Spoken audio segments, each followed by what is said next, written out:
Hey y'all, Owen here with Dad's Woodworks. Look, I'm calling ducks over here. My wife needs me to make some wooden ducks for my niece, and I'm gonna go ahead and make some for my daughter. I'm not gonna make any jokes because that would be kind of foul. I'm still quacking up over the whole thing. All right, that's enough ducking around. Super simple project. We're gonna go ahead and get in. All right, I'm going to be making this project out of a piece of 12 by 12 by ½ inch scrap plywood that I was using for some project a couple years ago. I can't remember, but I saved onto this piece because I knew I would need it one day, just like every woodworker and old man. And today is this thing's lucky day. We're going to make this into some ducks. Super simple program. I made it myself. I didn't buy it off of Etsy. If you were using an x-carve and using Easel Pro, which it should come with if you have one, you have access to be able to get these designs. And I went in and edited it to where I wouldn't have to cut out a bunch of unnecessary stuff and ruin it.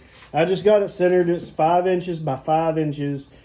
At least that's the height. And I got it layered where I don't know if you can tell right there,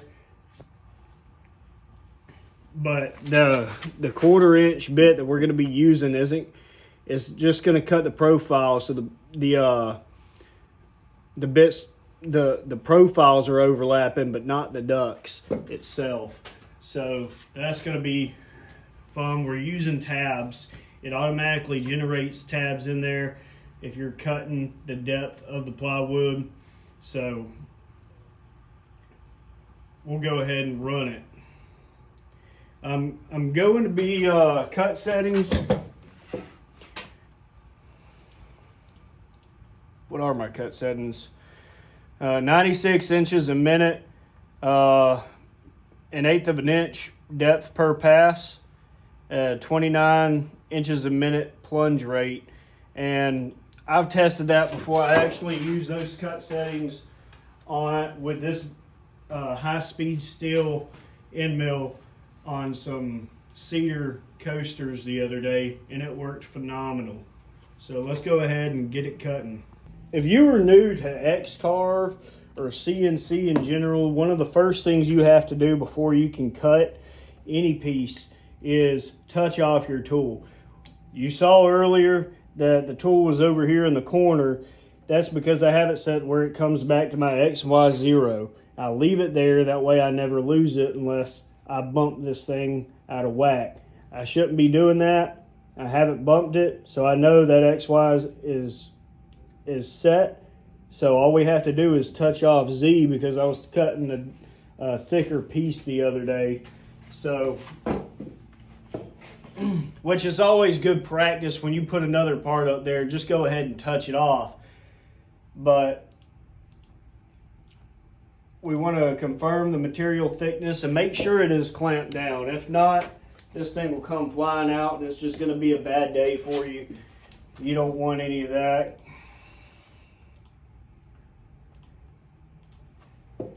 You got to make contact with this one, let it know it's attached, and start the probing session.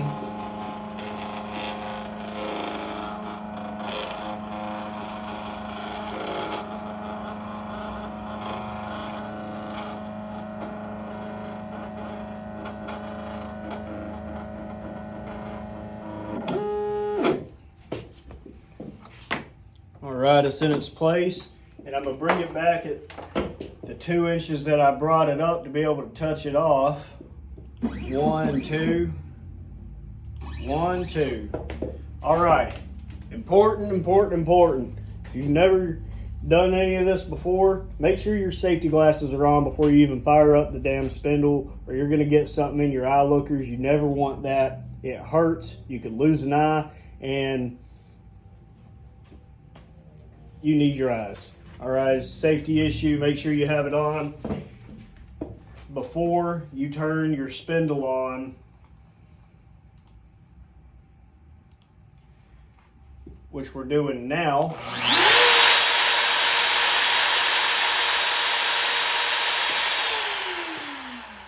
I should say this is probably going to squeal a little bit because it is high-speed steel, and I might drop that surface footage, or the feed, not the surface footage, but the feed rate down a little bit from 96 to maybe about 75, somewhere around in there. That might be a happy medium. If I'm not mistaken, I had to do that the other day on those coasters and that cedar, but this might be a little bit softer than that cedar.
That thing is finally done. It took about maybe 7 minutes. I told you I was going to have to change the surface footage. That's lowered the speed on the router, and I ended up lowering it down to about 46 inches a minute. The reason it was screaming is this is a high-speed steel bit, completely wrong bit for this job, but it's the only one I have that'll reach right now. I'm waiting for my carbide bit to come in. So that's why it was screeching like that. It's too far out. It was having deflection, and the screeching you were hearing is called chatter. But this thing is done. It left the tabs. All we got to do is get it off there and use the jigsaw to cut them out. We'll get it sanded down, and then we'll put the wheels on there. All right, so as you can see, it cut all the way through. It left those tabs there to keep it in. That way, whenever it finished cutting it out, that it didn't go flying. So all we're going to do, you probably could push this out, very simple, or I probably could use a flush cut saw, but I cannot find it right now. I got it put up somewhere. I'm just going to use my handy dandy Walmart Hyper Tough jigsaw. You don't need expensive tools to do woodworking, guys. I'm here to tell you. We're just going to cut out those tabs very easily. We don't want to accidentally get into the wood, or you'll duck it up.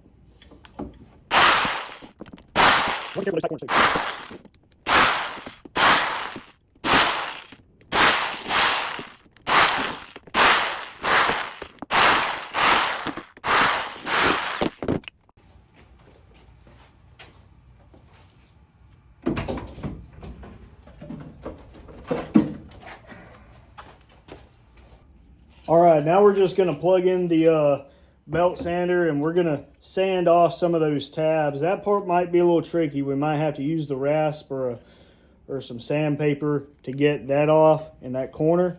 But everything else we should be able to sand off and get generally smooth.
All right, so now we got to make the wheels. It's the next day. I was super tired last night, so I went to bed. We're going to be using these dowels. I can't remember how big they are. I think they're about 3/4 of an inch. Hold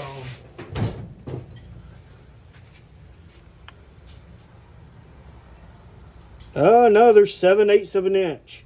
So that's fine. We want to drill a 1/4 inch hole through here for the dowels that are going to be the axle. We need 8 wheels total. Just going to get it in here. I know this is not a wood lathe, and it's a mini metal lathe, but it works just as good. I'm able to make Harry Potter ones, such as this one that I made for my wife. If you want to see a video on this, let me know. But we're going to go ahead and move this back for a second. and move the tailstock up. But with the lathe, we'll be able to do this very precise. We're going to turn it on. We got the tailstock locked down, and we're going to bring our drill in and drill those holes.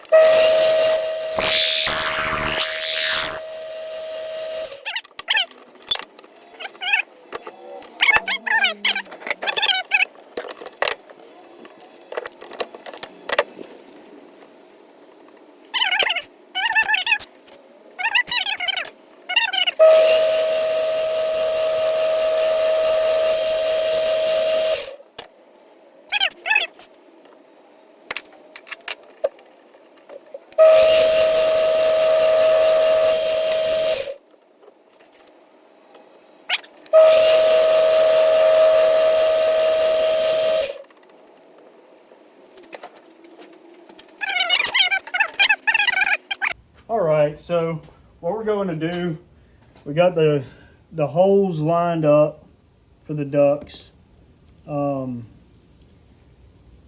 got all the wheels done. I'm going to take one of these little finishing nails and just kind of mark the center so we can drill it out. I left a very small pin mark. Where'd that? We're going to move to the other bench and drill these holes and then use this duct as a guide for these other 3 ducts. Right here. Put it on the other side. It's okay, you need 4-inch now with the skin. That's what's going to make a hole. See, look, but we do test fit without, and it's still a little tight. We'll take the drilling out of here. It's not all out. It's no drill need to be shortened. Maybe it's not ring out. It's still out. It's going to be a little more.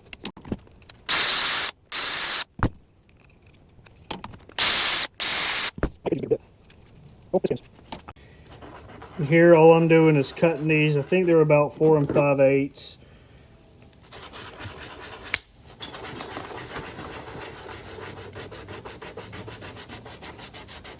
While my wife's sanding them down. I can't remember where I got these scissors at, but I think I got them from Walmart. They are badass. 1, 2, 3, 4. I need 2 more. Thank you, Rob. Right, now you gotta do is slide it up. Take a little wheel.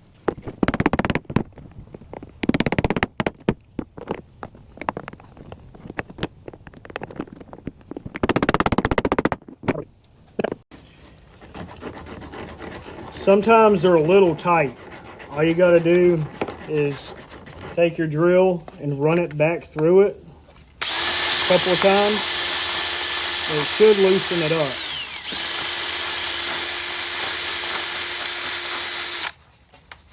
up. Just be careful you don't accidentally stab your hand. But as you can see now, they spin. They are 100% supposed to be tight when you put them in the wheels. You kind of got to screw them on there.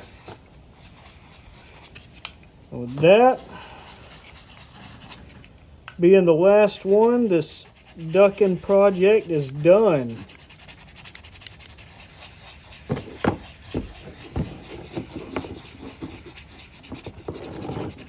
And I know they're not perfect.